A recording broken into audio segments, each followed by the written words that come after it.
श्री कृष्ण गोविंद हरे मुरारी, हे नाथ नारायण वासुदेवाय। ओम नमो भगवते वासुदेवाय, नमो नमः। जय श्री कृष्ण मित्रों, राधे राधे। आज की वीडियो में माघ मास का जो महात्म्य है उसके 26वें और 27वें अध्याय की कथा श्रवण कर रहे हैं। इनमें वानर की कथा और गंगा जल की महिमा, इसका क्या महत्व है, क्यों गंगा जल को इतना पवित्र बताया गया है। हर शुभ कार्य में हम गंगा जल का उपयोग करते हैं, गंगा स्नान करते हैं। पवित्र महीनों में क्या महिमा है, इसके बारे में संपूर्ण इस कथा में बताया गया है। चलिए कथा आरंभ करते हैं। बोलिए श्री हरि विष्णु भगवान की जय, गणपति गजानन महाराज की जय। कार्पटिक बोले, हे प्रेत, तुम सारस के कहे हुए वचनों को मुझसे शीघ्र कहो। प्रेत ने कहा, हे श्रेष्ठ कार्पटिक, तुम सारस के वाक्यों को सुनो। इस घने जंगल में कोहरा नदी जो पर्वत से निकली है, उसके पास सदा जल भरे तालाब रहते हैं, जहाँ मत वाले हाथियों के झुंड रहते हैं और बड़े बड़े कुक्कुट वृक्ष, चिकने जामुन के मनोहर वृक्ष हैं। घूमता हुआ मैं इसी नदी के तट पर थका हुआ वृक्ष पर ठहर गया। वहाँ पर सारस का एक जोड़ा किसी दूसरे वन से उड़ करके आया, तो वहाँ पर पानी पी करके अपनी भार्या से रमण करके बाएं पंख से सुख से मस्तक ढांप कर सो गया। इसके बाद लाल मुख, लाल नेत्र, तीखे दाढ़ और नख, बड़े बड़े रोवें, लंबी पूंछ वाला बड़ा चंचल बलवान बंदर ने वृक्ष से उतरकर जहां सारस सोया था वहां पर आकर अनेक पक्षियों को देखते हुए क्रूर बुद्धि से अपने हाथों से सारस के पैर कसकर पकड़ ली। वे सब पक्षी उड़ गए, परंतु भयभीत सारसी विलाप करती हुई वहीं रुक गई। नींद टूटने पर भय से उस सारस के चकित नेत्र से सिर झुकाकर उस दुष्ट भयंकर जान मारने वाले बंदर को शीघ्र देखकर मधुर वाणी से कहा, हे बंदर, तुम अपराध के मुझको क्यों पीड़ा देते हो? तुम्हारे समान श्रेष्ठ प्राणी किसी को पीड़ा नहीं देते हैं। हम अहिंसक साधु, दूसरों की वृत्ति से विमुख रहते, जल की काई खाने वाली, आकाश में उड़ने वन में रहने वाली, अपनी की स्त्री से प्रेम करने वाली और दूसरों की स्त्री को त्यागने, दूसरों की बुराई से दूर रहने, चोरी न करने, बुरों का साथ न करने और दूसरों को कष्ट न देने वाली, सब प्रकार से निरपराधी मुझको हे वानर छोड़ दो। मैं तुम्हारे पूर्व जन्म का वृतांत जानता हूँ, परंतु तुम मेरा नहीं जानते। ऐसा वचन सुनकर वह बंदर सारस को छोड़ और कुछ दूर पर बैठकर बोला, हे सारस, तुम ज्ञान निपुण पक्षी हो और मैं वन में घूमने वाला हूँ। तुम मेरे पूर्व जन्म का वृतांत जानते हो, वह सब कहो। तो सारस ने कहा, हे श्रेष्ठ वानर, सुनो। तुम पूर्व जन्म में पर्वतेश्वर विंध्य पर्वत के राजा थे और मैं अति पूज्य ब्राह्मण तुम्हारे कुल का पुरोहित था। इस भूमि में तुमने सब प्रजा को पीड़ा देकर के बहुत धन इकट्ठा किया। हे वानर, इस प्रकार प्रजा को अत्यंत दुख होने के कारण तुम अत्यंत दुखदायी कुंभी पाक नाम के नरक में फेंके गए, जहाँ बारंबार मरने और जन्म लेने से तुम 3000 वर्ष तक उस नरक की तीव्र अग्नि की यातना सहन करते हुए नरक से निकले और बचे हुए पाप के कारण अब तुम बंदर होकर के मुझको मारना चाहते हो। पहले तुमने ब्राह्मण के बगीचे में बिना उसके पूछे अपने बल से लूटकर उसके पके हुए केले खाए थे। उसी पाप के भयंकर फल से अब तुम वानर और वनवासी हुए हो। हे ब्राह्मण, ऐसी कथा सुनकर वानर ने सारस से कहा, तुम ठीक जानते हो तो बतलाओ तुम पक्षी कैसे हुए? सारस बोला, हे वानर, मैं तुमको बतलाता हूँ कि किस कर्म से मैं पक्षी होकर इस दुर्गति में पहुँचा। तुमने पूर्व जन्म में सूर्य ग्रहण में नदी के तट पर बहुत से ब्राह्मणों के लिए अन्न के 100 ढेर दान किए थे और मैं राजा का पुरोहित हूँ। यह समझकर मैंने ब्राह्मणों को थोड़ा सा अन्न देकर बाकी सब ले लिया, जिसके अपहरण करने से उत्पन्न पाप में मैं कालसूत्र और स्वतकर्दम नामक नरक में पड़ा, जहाँ सर्वत्र कीड़े रेंगते थे और जो दुर्गंध और पीप से भरा था। वहाँ पर नाभि से नीचे सिर किए हुए खड़ा रहकर मैं पीप चाटता था। मेरे शरीर को बड़े बड़े गिद्ध, कौवे और कीड़े बराबर काटते और खाते थे। उस समय मेरा एक क्षण महाकल्प के समान हो गया था। 3000 वर्ष मुझे इस प्रकार की यातना भोगते हुए व्यतीत हो गई।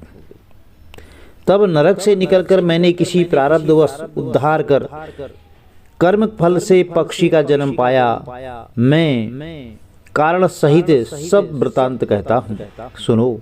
मैंने बहन के घर से पूर्व जन्म में कांसे का बर्तन चुराकर जुआरी को दिया था, इसी से मैं सारस हुआ। यह मेरी स्त्री पूर्व जन्म में ब्राह्मणी थी और इसने कांसे की भयंकर चोरी की थी, इससे यह मेरी सधर्मिणी भार्या सारसी हुई। बीती हुई और वर्तमान स्थिति ऐसी है। अब होने वाली वार्ता सुनो। मैं और तुम हंस होकर के, यह मेरी सारसी भार्या हंसी होकर काम रूप में सुखपूर्वक निवास करेंगे। इसके पीछे हम लोग कल्याणी गौ योनि में जाएंगे, तब दुर्लभ मनुष्य जन्म पाएंगे। शिवजी की माया से इस मनुष्य योनि में प्राणी पुण्य और पाप दोनों ही करते हैं, जिनको कर्म के अनुसार सुख दुख का फल देते हैं। इसी से सब प्राणियों को सर्वदा धर्म का सेवन करना चाहिए। देवता, असुर, मनुष्य, व्याघ्र, कीड़े मकोड़े, जलचर, किसी से भी यह दुख रूपी कंटक छूटा नहीं है। केवल विरक्त योगी लोग ही इस कंटक से दूर रहते हैं। इस प्रकार ईश्वर की माया को जानकर बड़े बड़े बुद्धिमान शोक ताप और व्यथा नहीं करते। वे पूर्व जन्म के किए हुए कर्म के फल को उलट नहीं सकते। हे बंदर, उपाय से वृद्धि बुद्धि से देवता लोग भी इसको बदल नहीं सकते हैं। पहले तुम राजा थे, बाद में नरक में गए, अब तुम बंदर हो गए हो, फिर भी ऐसा ही जन्म पाओगे।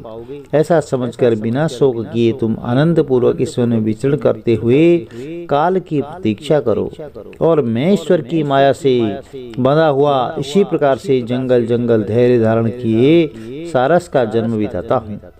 वानर ने कहा, पहले मैं तुम्हें पूछता था, अब तुम मुझे प्रणाम करते हो। तुम मेरे पूर्व जन्म के वृतांत को जानते हो, तो हे सारस और सारसी, तुम आनंद पूर्वक रहो, तुम्हारा सर्वदा कल्याण हो। तुम्हारे वाक्य से मैं मोह रहित हो गया, मैं सदा विचरण कर दूंगा।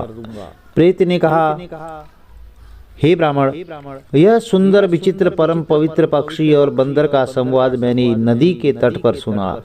तब मुझे भी बोध और मेरे शोक का नाश हुआ है। यह पूर्व रहस्य सब पापों को नाश करने वाला है। जो कोई भक्ति पूर्वक सुनता है उसको ज्ञान उत्पन्न होता है। प्रिय भक्तों, अब 27वें अध्याय में गंगा जल की महिमा बताई गई है।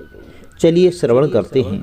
तो प्रेत बोला, हे द्विजश्रेष्ठ, एक गांव में यज्ञ कराने वाला पारियात्र कुल का ब्राह्मण अनाधिकारी को यज्ञ कराने से ब्रह्म राक्षस हुआ था। तो हमारी संगति के लोभ में वह 8 वर्ष तक रहा। उसकी हड्डियों को उसके पुत्र ने इकट्ठा करके गंगा जी के कनखल तीर्थ में फेंक दिया। उसी समय वह दुखदायी राक्षस से मुक्त हो गया। इसी प्रकार गंगा जल की बड़ी अद्भुत महिमा है। तो मैंने यह प्रत्यक्ष देखा है। बड़ी बड़ी पीड़ा से व्याकुल मैं अपना प्रेतत्व दूर करना चाहता हूँ, तो इसी से मैं आपसे गंगा जल मांगता हूँ। पहले जो मैंने तीर्थ में पाप किए और बड़े बड़े दान लिए थे, उसका प्रायश्चित नहीं किया था, और इसी कारण मुझे भूखे प्यासे विंध्य पर्वत पर हजारों वर्ष बीत गए। हे धार्मिकों में श्रेष्ठ, इस समय आप जलदान लेकर के देकर मेरे प्राणों को संतुष्ट करो। प्राणियों को प्रेत रूप में भी जीना दुर्लभ है, किंतु मनुष्यों को सर्वदा ही सब प्रकार से शरीर की रक्षा करनी चाहिए। कुष्ठ आदि रोग से ग्रस्त भी शरीर त्याग करने की इच्छा नहीं करते। तो देवदूती ने कहा, ऐसा वचन सुनकर के वह ब्राह्मण विस्मित हुआ और प्रेत पर कृपा करता हुआ सोचने लगा कि संसार में पाप और पुण्य के फल अवश्य प्रत्यक्ष दिखाई देते हैं। इस कर्म भूमि में जिन्होंने न्याय मार्ग से धन इकट्ठा किया वे ही धन्य हैं। जो सतपात्र को धन देते हैं वे ही अपना हित करता है। संसार का आवश्यक दिया हुआ पदार्थ ही स्वर्ग में प्राप्त होता है और वही भोगा जाता है। उस कार्तिक के ऐसे वचन सुनकर के प्रेत गदगद होकर के फिर से बोला, हे पथिका, मुझको ज्ञात हो गया है कि आप सर्वज्ञ हैं। आप जीवन का आधार जल दीजिए। उस प्राणदान में अब विलंब मत कीजिए। इसके उत्तर में पथिक ने न्यायपूर्ण वचन कहा। वह बोला, हे प्रेत, सुनो, मेरे माता पिता भृगु क्षेत्र में बैठे हैं, उन्हीं के लिए मैं तीर्थराज से जल लाया हूँ। बीच में तुमने गंगा यमुना के संगम जल को मांगा, तब यह विचार करके पक्षियों की प्राण रक्षा करना ही उचित है। इसी प्रकार जल देकर वह प्रेत की रक्षा करके माता पिता के लिए फिर से जल लाऊंगा। यही धर्म देने वाली और शुद्ध विधि मुझको प्रबल जान पड़ती है।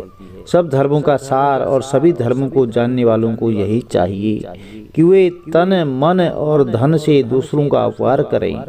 परोपकार से उत्पन्न हुआ पुण्य 100 यज्ञों के समान होता है। लोमस जी ने कहा, ऐसा कहकर उस पथिक धर्मिष्ठ श्रेष्ठ ब्राह्मण ने प्राण रक्षा के निमित्त प्रेत को गंगा यमुना के संगम का जल दे दिया। तो उसने प्रीति पूर्वक जल को पिया और तब इसको अपने मस्तक पर मार्जन किया। उसी समय वह प्रेत शरीर को त्याग करके दिव्य देहधारी हो गया। इस बड़े आश्चर्य को देख करके उस केरल ने कहा, अरे, त्रिवेणी के जल के बिंदुओं से यह प्रेतत्व से मुक्त हो गया। तो हम समझते हैं कि ब्रह्मा जी भी इस जल के गुण का वर्णन ही कर सकते हैं, नहीं तो गंगा के जल को महादेव जी अपने मस्तक पर क्यों धारण करते हैं। तो जो अगिनत शक्ति वाला और गंगा जी के जल तिल मात्र भी पीता है, वह देवता और गंधर्व हो जाता है। और जो गंगा स्नान करता है वह वैष्णव पद को और स्वर्ग को प्राप्त करता है। यदि दामाद संबंधी लोग गंगा जी के जल से तर्पण करते हैं तो नरक में रहने वाले पितर लोग स्वर्ग में जाकर के ब्रह्म तत्व को प्राप्त होते हैं। तो गंगा जी के समान अधिक दूसरी मुक्ति वाला कोई नहीं है। हे पति, तुम आयुष्मान हो, धर्म से विमुख हो, कभी मत होना। तुमने मेरा गंगाजल से तुरंत उद्धार कर दिया है। लोमस जी बोले। ऐसा कहकर के उस केरल ने आशीर्वाद देकर के पिशाच को स्वर्ग में भेज दिया और पथिक भी फिर से जल लाकर उसी मार्ग से गया। इस प्रयाग महात्म्य को सुनकर के उस मुनि को नमस्कार कर वह माघ मास में प्रयाग में गंगा यमुना के संगम में स्नान कर पापों से छूट करके पिशाच शरीर से मुक्त होकर के दिव्य शरीर धारण कर द्रविड़ देश का राजा हो, भक्ति पूर्वक द्वेष छोड़ करके भगवान नारायण की स्तुति करता हुआ, जिनकी गंधर्वों ने की और जिस पर स्वर्ग की स्त्रियों ने पंखा झला, वह उत्तम विमान पर चढ़कर इंद्रपुरी को गया।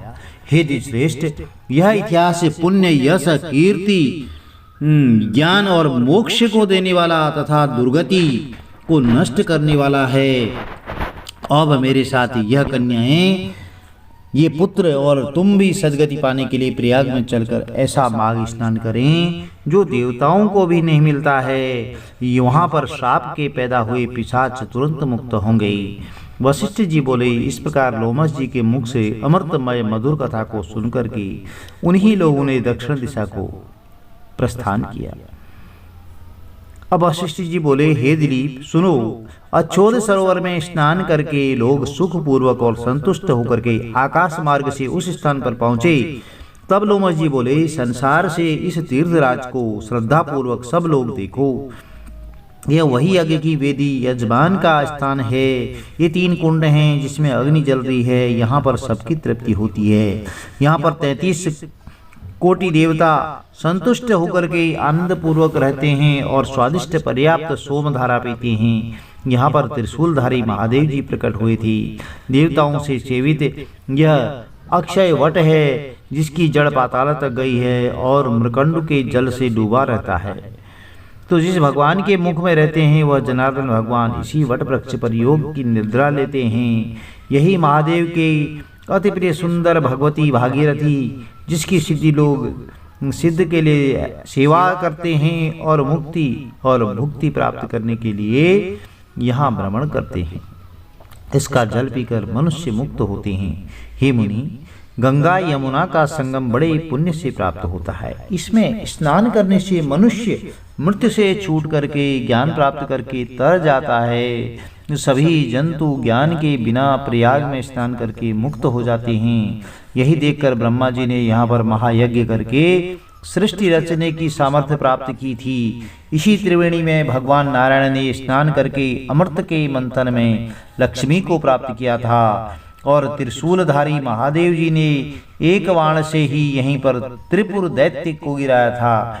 प्राचीन काल में इंद्र के श्राप से उर्वशी स्वर्ग से गिरी थी और उसके यहाँ स्नान करने पर शीघ्र ही उसे स्वर्ग मिला था।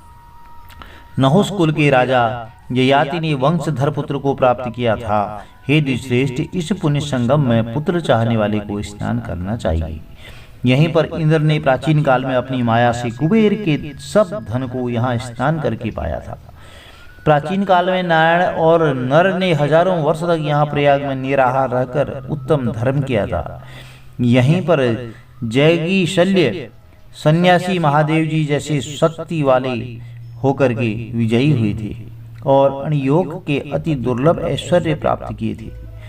शिव की आराधना में तत्पर होकर के काश्यप ऋषि ने अपने ही यहीं पर तप किया। इसी तीर्थ में तपस्या करके भारद्वाज ऋषि, काश्यप आदि ऋषि, सप्तऋषि में सातवें हुए थे। हे ब्राह्मण, इसी क्षेत्र में प्राचीन काल में आत्मज्ञानी सनकादि ऋषियों ने योग फल सिद्धि को पाया था। इस गंगा और यमुना के संगम में स्नान करने से सभी पापों से छूट करके जो है आकाश में तारा रूप होते हैं। मुक्ति चाहने वाले पुत्र और कन्या हमारे कहने से तुम सब इस गंगा सम्मान यमुना के संगम पर स्नान करो। त्रिवेणी के जल प्रभाव से तुम्हारे पहले के हुए पाप नष्ट हो जाएंगे। इसके महाफल से संपूर्ण वैभव को प्राप्त करोगे। ऋषि के ऐसे सत्य और उल्लंघन करने योग्य वचन को सुनकर के वे सब उत्कंठित चित्त से स्नान करने में लग गई और उसी क्षण प्रयाग में स्नान करने से उनकी पिशाचता नष्ट हो गई और अपना शरीर प्राप्त कर लिया। वे वेदनिधि ने अपने पुत्र और दिव्य रूप वाली अति सुंदरी कन्याओं को देख करके प्रसन्न चित्त होकर के प्रीति पूर्वक लोमस जी को संतुष्ट किया और कहा कि आपके अनुग्रह से ही ये वेद से निर्मुक्त हुए हैं। हे ऋषि श्रेष्ठ, अब इन बालकों के योग्य धर्म को कहिए। लोमस जी ने कहा, इस युवा कुमार ने वेदों का अध्ययन समाप्त कर लिया है। मैं प्रीतिपूर्वक कहता हूँ कि इनके कर कमल को ग्रहण करें। तब लोमस जी के तथा पिता के वचन से इस धार्मिक ब्रह्मचारी ने विवाह विधि से, सुंदर द्रव्य तथा मंत्री से और ऋषियों से किए हुए धर्म पूर्वक 5 कन्याओं से पाणी ग्रहण किया। इन कन्याओं के पूर्ण मनोरथ सफल हुए और वे सब बड़ी प्रसन्न हुई। वह कुमार भी अति संतुष्ट हुआ।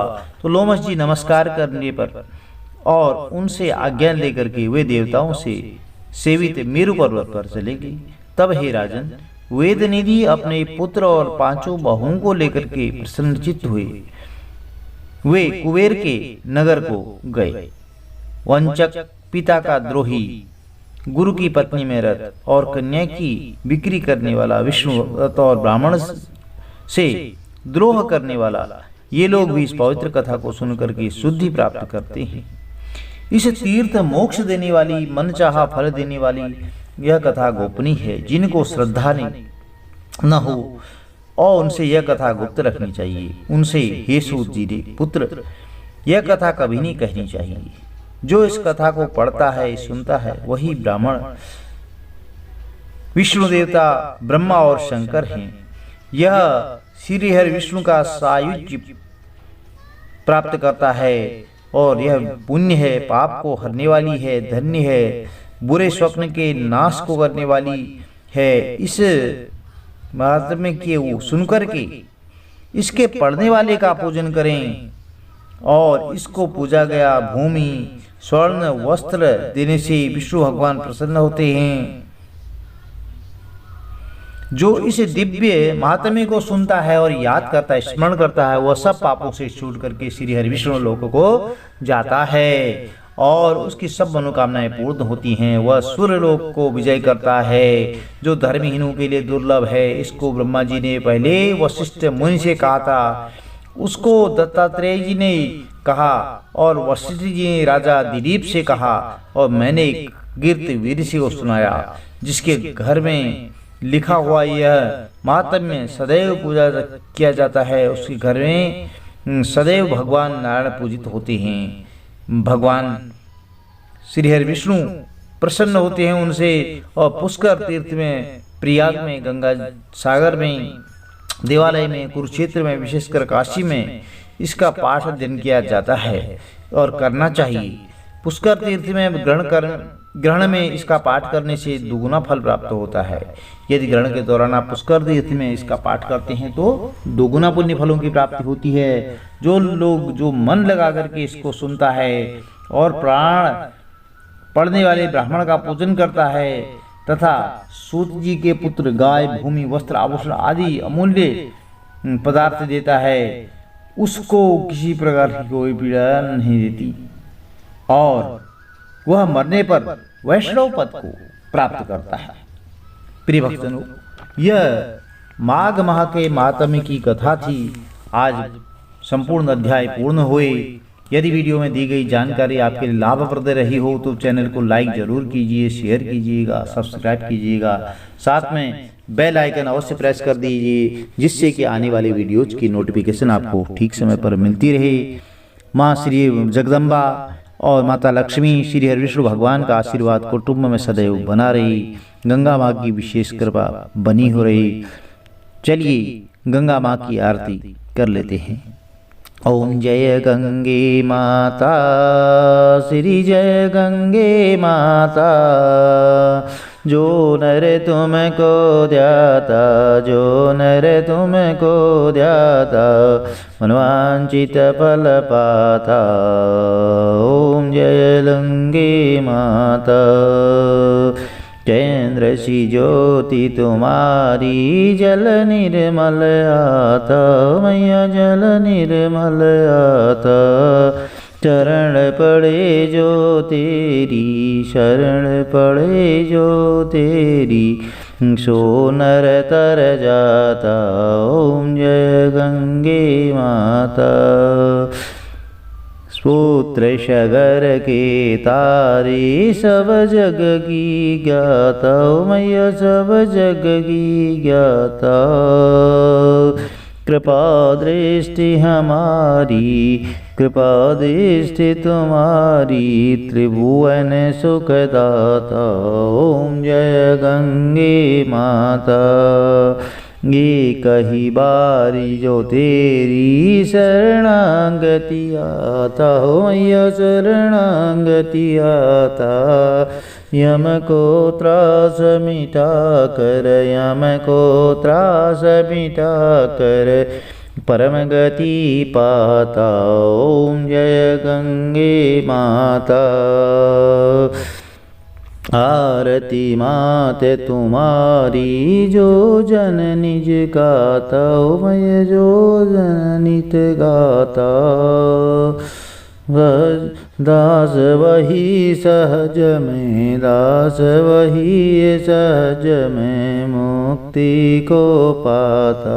ओम जय लक्ष्मी माता, जय गंगे माता। ओ मैया श्री गंगे माता, जो नर तुमको ध्यावत, जो नर तुमको ध्यावत, मनवांचित फल पाता। ओम जय गंगे माता। बोली गंगे माता की जय, बोली श्री हरि विष्णु भगवान की जय, बोली लक्ष्मी मैया की जय। जय जय श्री राधे श्याम।